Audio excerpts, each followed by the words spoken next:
are some of the additional supporting scriptures we'll be looking at in this week's lesson. Hello, Adult Sunday School Leader.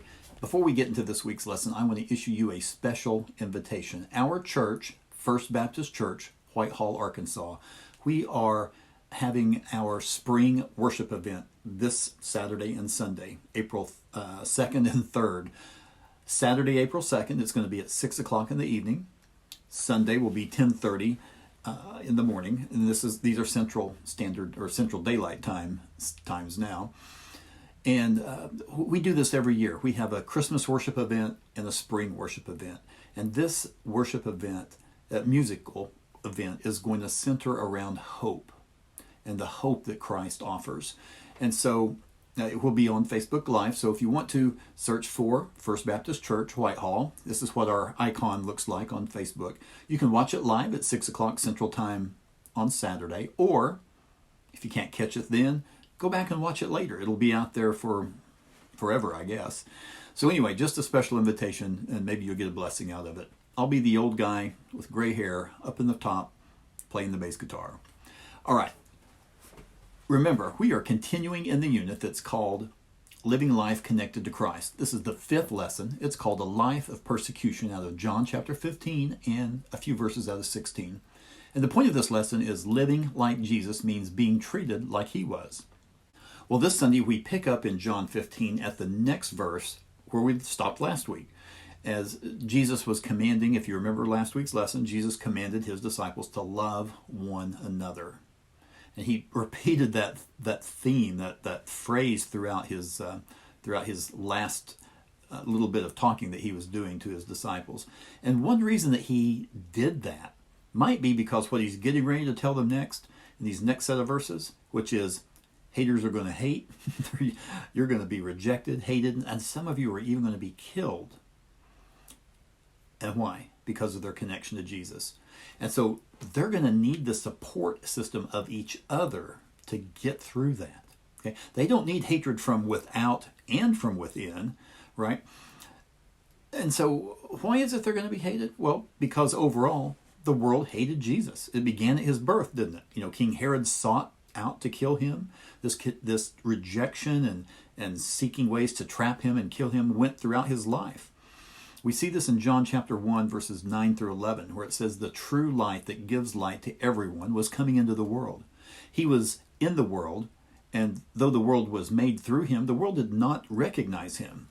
He came to that which was his own, but his own did not receive him. Well, see, the world saw him, didn't recognize him, actually hated him, didn't even receive him, actually wanted to kill him. Well, this all culminated at the crucifixion. You see, like attracts like.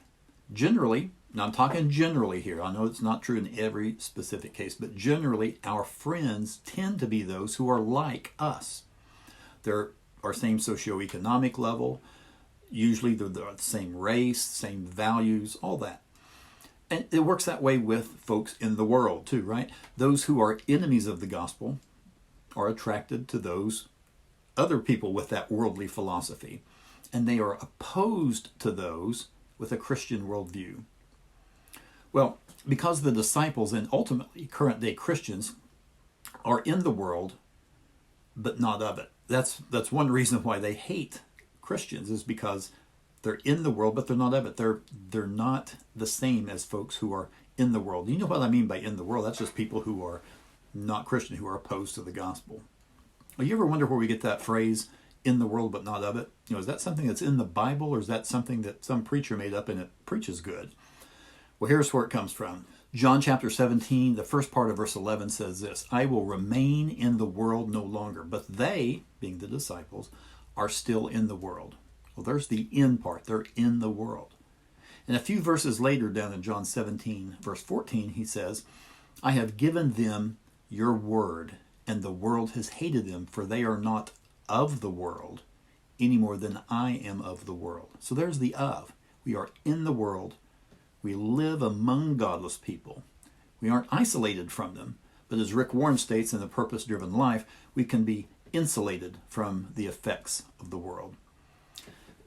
And because of that, we're going to experience the same things. We're going to have the same heartaches, the same experiences that people in the world are, but we will hopefully see those events, those terrible things, with a heavenly or an eternal view. Well, in verse 20, Jesus says, "Remember what I told you, a servant is not greater than his master." We can look back in John 13, verse 16, and see Jesus, yes, he already did tell them this statement. Whatever happens to the master, don't expect anything better to happen to the servant. Okay, and so he continues on, and he supports that statement by saying, they're going to treat you the same way they treated me. If they persecuted me, they're going to persecute you. And why is that? Because the world suspects nonconformity. I'm going to give you a secular example of this. You may not have ever heard the name Jonas Hanway.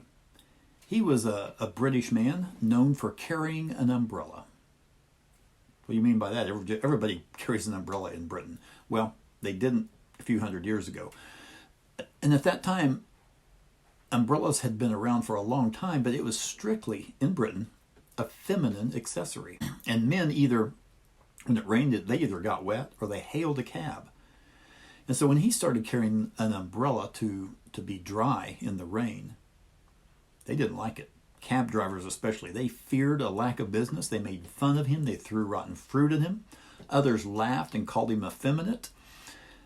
And so they hated nonconformity. But the good thing is, slowly, folks came around and caught on. And now everybody carries an umbrella in Britain. See, the world hates nonconformity. Also, the world hates those who are in condemnation of the world, right? And no one likes criticism, but those with a worldly philosophy, they hate those who are not only different, but whose lives and teachings condemn their philosophy. Okay, so that's the if they hate me, they'll hate you part. And so the opposite's going to be true as well. Those who followed Jesus, who believed in him, that is, those who obeyed his teachings, okay, don't be suspicious of those people. They are your allies. They will follow your teaching as well, because your teaching is what I have taught you. Okay, the next set of verses is 22 through 25. And verse 22 might be troublesome if you read this out of context. It appears that if you've never heard about God, then you're going to have a pass to get into heaven. Now, logically then, if that's true, logically the worst thing you could do for anyone is to tell them about Jesus. Because if that's true, you told them about Jesus, there's a chance they're going to reject him, so it would be better not to tell them at all. Here's the thing, that's not the meaning of this verse. Because what does Romans 3:23 say? All have sinned and fall short of the glory of God. Right? So this isn't about getting a pass. This is about the specific sin of not just rejecting Jesus, but hating him, as seen in verses 23 through 25. Now, if we look back in John chapter 5, verses 31 through 47, Jesus mentions all of the witnesses that validated his testimony about who he was. There was John the Baptist, there was the works that he did, the miracles that he performed. And Jesus mentions this in verse 24 of our lesson this week. There's the Father himself, the Old Testament scriptures, all these come together to validate Jesus' testimony about who he was, that he was the Messiah. Then we get to the last verses for the week, and that's the first 4 verses of chapter 16 of John. And Jesus said, I'm telling you all this so you won't fall away, so you won't go astray or stumble, so you won't wonder, was Jesus really who he said he was? And you won't wonder, is this really worth it? Okay. I'm telling you to expect hatred. I'm telling you this on the front end because you are my disciples. In fact, not only are you going to be hated, you're going to be expelled from the synagogue. Right? People are going to think that they're doing a service to God when they persecute you, when they kill you. Now that sounds like somebody we know out of the New Testament, doesn't it? That's Saul of Tarsus, later of course to be called Paul. Philippians 3:6, Paul talks about his life before encountering Jesus, that he was zealous in persecuting the church. Well, Jesus concludes by stating that when this happens, they will remember that Jesus warned them. Right? He's telling them what to expect. And so this may be one reason that in just a few hours, all the disciples are going to desert him, because this talk was fresh on their mind. They might be thinking, Okay, they're taking Jesus away, and perhaps they're going to kill us too. And so they were scared and ran off. Here's the thing. What do we do with this lesson? Is this just a history lesson? Whenever we have a Sunday school lesson, we should leave changed people, right? Not only as teachers, but your students as well. It's not just a mental exercise. This is a spiritual teaching as well. So what do we do with this lesson? Well, for one thing, we can pray for persecuted Christians. There are folks around the world, and you know this, there are folks around the world who cannot openly worship as we do. So you can pray for them and for their safety. And I've heard it reported that, especially like Chinese Christians, their prayer is that they would continue to be persecuted because they don't want to end up like Americans who just kind of take their faith with a grain of salt. They want to stay committed. Well, some good resources are Jesus Freaks by DC Talk. I think this is about 20 or so years old. It's got a bunch of good stories about martyrs throughout the ages. The Voice of the Martyrs, that's a good website, a good resource about current day martyrs. And then kind of an old school resource would be Fox's Book of Martyrs. But I also want to make sure that you get across to your class that Americans, for the most part, I'm going to say at least 99%, do not suffer persecution. What we suffer is inconvenience. All right?